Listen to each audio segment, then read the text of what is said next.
Affaire Activision Blizzard après le patron de Sony, c'est au tour du patron de Xbox de s'en mêler. Un joli top 20 des pires mots de passe de France en 2021. Accusé de plagiat, Streamlabs OBS disparaît. Super Smash Bros Nintendo annonce enfin le premier tournoi e-sport officiel aux USA. GTA Trilogy Edition, Rockstar qui sort enfin de son silence en présentant ses excuses aux joueurs. Et enfin retour vers le futur, l'overboard de Marty vendu pour 500 000 $ aux enchères. Et bonjour à tous et bienvenue dans cette nouvelle revue de presse.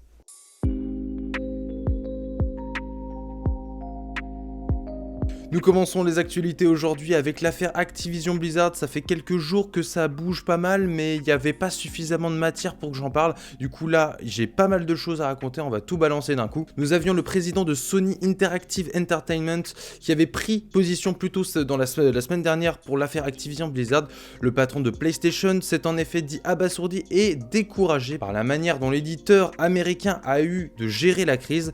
Comme nous le supposions alors, ce n'était que le début des réactions d'acteurs majeur de l'industrie. Cette fois, c'est au tour du boss de Xbox d'exprimer son mécontentement face aux agissements d'Activision Blizzard. Phil Spencer lui utilise les termes de perturbé et profondément troublé par les horribles événements qui agissent au sein de l'éditeur américain. Pour info, les récentes révélations concernant les pratiques chez Activision Blizzard concernent Bobby Kotick, qui est juste le PDG du groupe et qui avait connaissance des affaires de harcèlement et de discrimination au sein de son entreprise. Les révélations affirment également qu'il était lui-même à l'origine de certains problèmes. Selon des nouveaux témoignages, Bobby Kotick aurait même été jusqu'à menacer de mort une de ses assistantes en 2006. L'affaire Activision Blizzard est donc loin d'être terminée. Plus d'1 millier d'employés de l'éditeur américain ont déjà signé une lettre réclamant le départ de Bobby Kotick.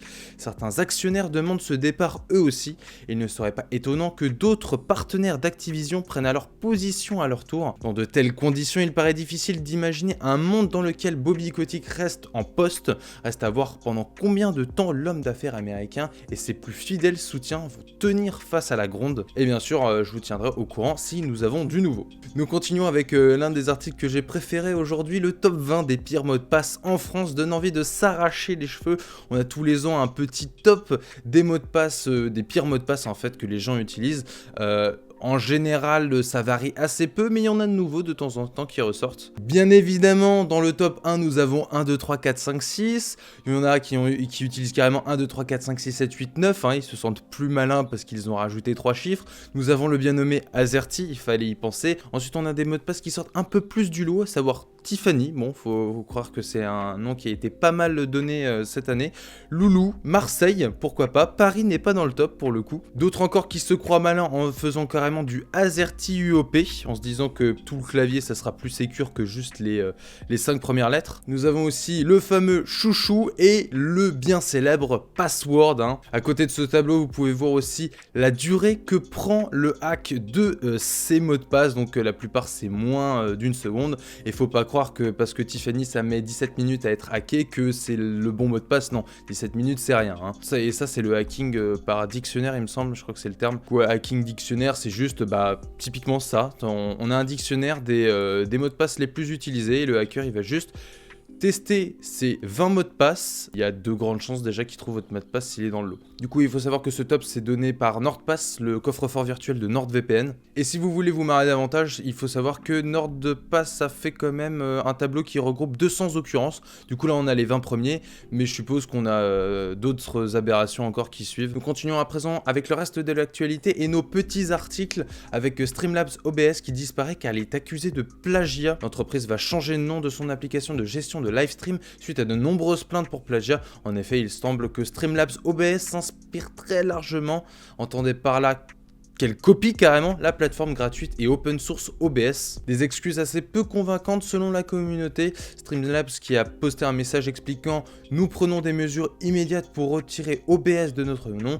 Streamlabs OBS est construit sur la plateforme open source OBS. Streamlabs est également open source et notre code est accessible au public. Nous assumons la responsabilité de nos actions et nous soutiendrons la communauté. » Et le fait que Streamlabs utilise le nom d'OBS sans l'autorisation d'OBS, OBS, hein. OBS a même fait un message pour expliquer qu'il n'était pas d'accord. Je suppose qu'ils voulaient se servir de la popularité de OBS via leur nom Streamlabs OBS pour se mettre en avant, mais c'était une mauvaise idée. Nous continuons avec une nouvelle incroyable, Super Smash Bros et Nintendo qui annonce un premier tournoi e-sport officiel aux USA, enfin. C'est donc Nintendo qui s'associe à l'organisateur e-sport Panda. Nous sommes fiers d'annoncer notre partenariat avec Nintendo of America. En 2022, Panda lancera le premier circuit officiel sous licence pour Super Smash Bros Ultimate et Super Smash Bros Melee en Amérique du Nord. Vous l'aurez compris, l'indéboulonnable opus sorti sur GameCube en 2001 sera aussi de la partie. Il aura donc fallu à Nintendo presque 20 ans pour officialiser enfin un tournoi e-sport sur son jeu Super Smash Bros.